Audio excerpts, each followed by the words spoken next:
cette nouvelle vidéo tuto. Ça faisait un petit moment que j'avais pas filmé. Voilà, comme je vous avais dit dans la précédente vidéo, ça va être ça malheureusement toute l'année. Je ne saurai pas du tout quand je vais publier des vidéos, quel genre de vidéo je vais publier. Donc là, on se retrouve pour une vidéo tuto puisqu'il s'agit de nouveau d'un porte-photo, mais cette fois-ci d'un oiseau. Donc vous allez pouvoir l'apercevoir.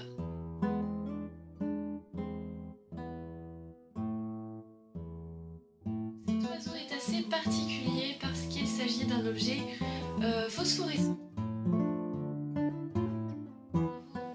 Des ailes et du bec, je pense que c'est ce qu'il se voit le plus. J'avais essayé de faire des petits points aussi sur le dos, mais comme vous pouvez le voir dans la vidéo, ça ne se voit pas extrêmement bien dans le noir, ces petits points, mais néanmoins je trouve que ça donne son effet. Donc je vais vous laisser tout de suite avec le matériel et la suite de la vidéo, et nous on se retrouve. Donc pour commencer, vous allez prendre de la pâte dorée, de la pâte translucide, donc les noms sont marqués sur l'écran, le porte-photo, un emporte-pièce en forme de goutte, un pinceau et un pic à brochette. Donc vous allez voir dans ce tuto, j'ai même pas de rouleau, j'ai tout emporté loin de chez moi, et du coup je vais me servir d'un pinceau pour faire un rouleau et de pic à brochette pour les dotting tools. Donc pour commencer, on va prendre la boule d'or antique de chez Cernit, et on va commencer par faire une pointe à une des extrémités. Ensuite, on va pincer du côté opposé en fait à la queue, à 90 degrés pour faire la tête. Enfin 90 degrés, pas totalement 90, un peu plus. Donc là, ça vous donne déjà la forme générale de l'oiseau avec le corps, la tête et la queue. Ensuite, vous allez la poser contre votre plaque de travail, tout simplement parce que vu que c'est un porte-photo, il faut que ça ait une certaine stabilité, et comme ça vous permettra que l'oiseau soit plat en fait en bas et qu'il tienne mieux. Ensuite, on va étaler la pâte translucide et la pâte or antique, donc à peu près la même épaisseur. On fait une section au niveau des deux et on les relie au milieu. Ensuite, avec votre rouleau ou ce que vous avez sous la main, vous allez essayer d'aplatir au niveau de la jointure.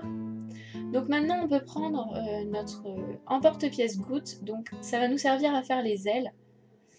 Et là, j'ai pris un pinceau tout simplement parce que au niveau de la reliure entre les deux pattes, c'était pas tout à fait net, donc j'ai vraiment essayé de rendre tout ça un peu plus cohérent. Donc une fois qu'on a fait la deuxième, je vous montre pas tout en double parce que cette vidéo serait beaucoup plus longue et je pense que ce serait totalement inutile.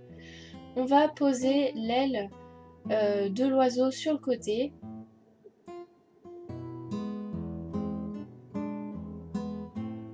Donc là, j'avais pas envie de coller l'aile au niveau du bout, j'ai juste pris mon pinceau et au niveau de l'arrondi, j'ai appuyé un petit peu entre l'aile et le corps pour souder tout ça.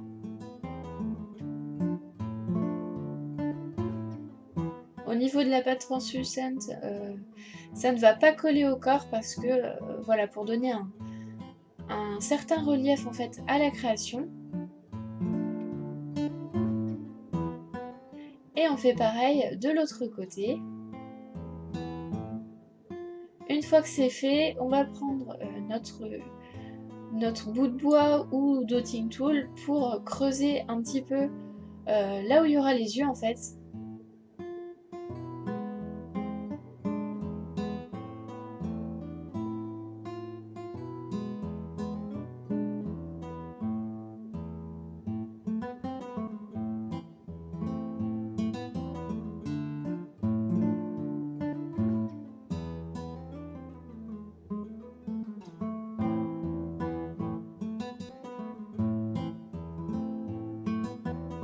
Une fois que c'est fait, on prend la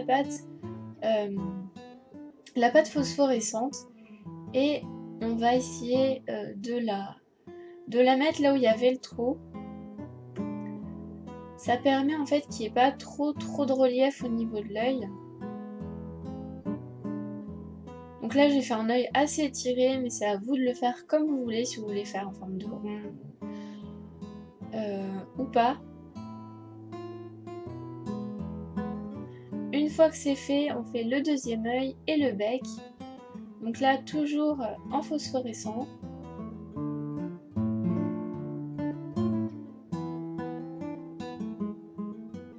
Une fois qu'on a fait le bec, là je vais faire les petits points sur le dos de l'oiseau. Donc là c'est purement décoratif et comme vous avez pu le voir au niveau de l'intro, ça se voit pas énormément mais ça fait quand même joli de jour. Et ça reste de la même couleur que les ailes et les yeux.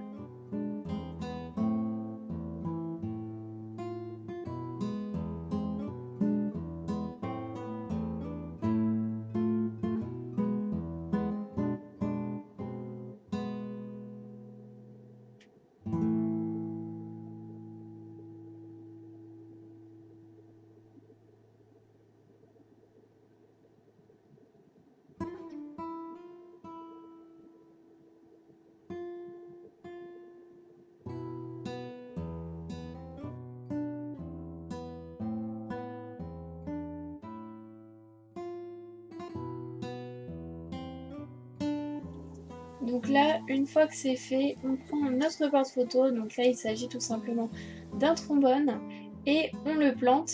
Bien sûr, on l'enlève avant la cuisson et on le recolle après cuisson. Donc là, voilà ce que ça donne une fois verni. J'espère que vous l'avez apprécié, que ça vous aura plu. Sur ce, n'hésitez pas à vous abonner à Instagram, Facebook. Et puis rendez-vous à la prochaine pour une prochaine vidéo. Salut!